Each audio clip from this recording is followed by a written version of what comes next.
Andi Oktawian, pengawal IBHRS yang paling tua yang telah mempersiapkan pernikahannya. Namun 1 bulan sebelum pernikahan dilangsungkan, Andi Oktawian menjemput kematian syahidnya dalam peristiwa berdarah KM 50 rahimahullahu rahmatal abrar.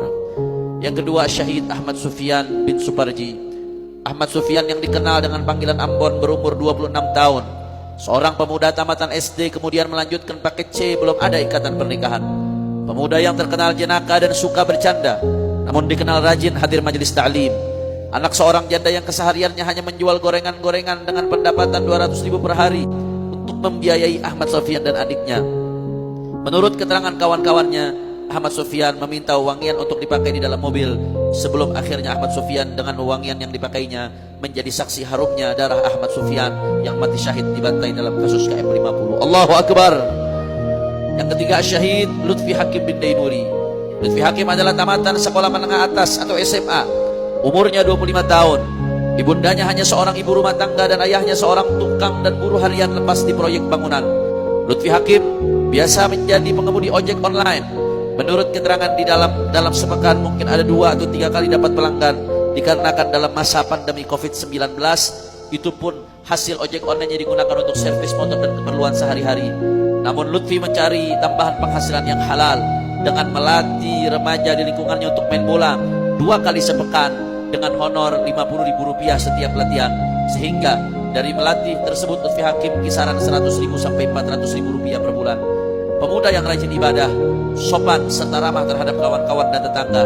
Dalam pesan WA terakhir Lutfi Hakim saat sedang berada di markas DPP FPI Petamburan kepada ayahnya, yakni meminta sang ayah selaku orang tua untuk ridha dan ikhlas kepadanya. Pesan tersebut menjadi pesan terakhir yang diterima keluarga sebelum mati syahid dalam peristiwa pelanggaran HAM berat KM 50 rahimahullahu rahmatal abrar wa hasyarahu mahasyu'ada'il akhyar, amin ya rabbal alamin. Kemudian berikutnya Syahid Faiz Ahmad Syukur bin Syuhada.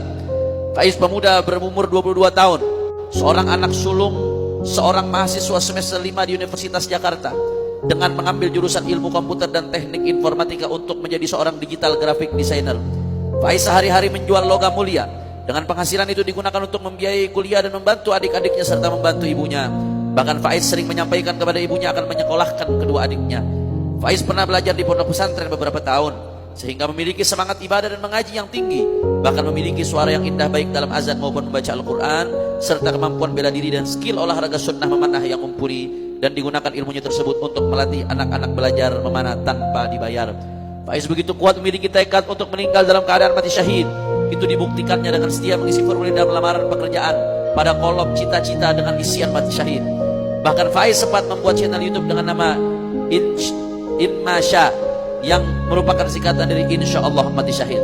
Yang menariknya dalam channel tersebut baru mengupload 6 video seperti memberikan isyarat atas 6 syuhada M50. Bahkan menurut keterangan di hari Sabtu tanggal 5 Desember, 2 hari sebelum Faiz menyebut kematian dalam syahidnya, Faiz meminta ibundanya untuk menyediakan seragam laskarnya untuk berangkat ke Petamburan seraya berkata, doain ya ma.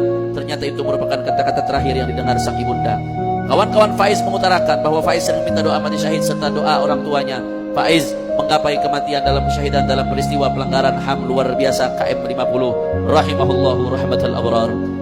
Syahid Muhammad Suci Kadafi Putra bin Hendra Mulyana.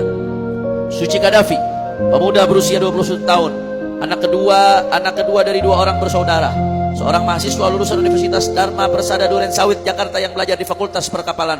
Semula Kadafi sempat terdaftar dalam jurusan hukum dengan alasan menegakkan keadilan dan melindungi ulama. Namun karena beberapa hal Kadafi berpindah fakultas. Suci Kadafi terkenal saleh, rajin mengikuti majelis ta'lim di berbagai wilayah di Jakarta termasuk kegiatan FPI. Bahkan saat Suci Kadafi dalam tugas kewajiban untuk menjaga keamanan di markas FPI Petamburan, tetap mampu menuntaskan tugas akhir skripsinya dengan segala risiko yang ada. Namun totalitas khidmahnya dengan tetap apik dalam membagi waktu dalam penuntasan kewajiban perkuliahan. Suci Kadafi dapat menuntaskan dengan hasil nilai yang istimewa cum laude. Bulan September 2021 menjadi hari wisuda Suci Kadafi. Namun kekejaman pelanggaran HAM KM 50 menjadikan momen tersebut berganti menjadi mati syahidnya pada tanggal 7 Desember 2020 Masehi, setahun sebelum wisudanya. Berikutnya Syahid Muhammad Reza bin Murtani. Muhammad Reza pemuda berumur 20 tahun yang memiliki kecintaan kepada ulama dan habaib, serta memiliki tekad kuat ingin membahagiakan ibundanya karena ayahnya telah meninggal dunia sejak Muhammad Reza berusia 3 bulan. Muhammad Reza bekerja sebagai hansip di salah satu wilayah demi membantu ibundanya yang merupakan seorang pedagang nasi warteg. Menariknya, di sela-sela kesibukannya dalam mencari nafkah sebagai seorang hansip yang gajinya tidak seberapa, Muhammad Reza juga menjadi anggota FPI. Dalam buku catatan pribadinya, ternyata Muhammad Reza memperoleh gaji 200.000 setiap bulan, kemudian disisipkan 20.000 untuk mencicil seragam FPI, kemudian bersedekah 10.000, sisanya disisihkan untuk diberikan kepada ibunya, saudara. Dengan keterbatasannya dalam keuangan, namun bercita-cita memberikan rumah untuk sang ibu tercinta. Kecintaan dan baktinya kepada orang tua membuahkan hasil. Pasca terbantainya Muhammad Reza dalam peristiwa berdarah KM50, keluarga Muhammad Reza telah memiliki rumah di wilayah Cibinong,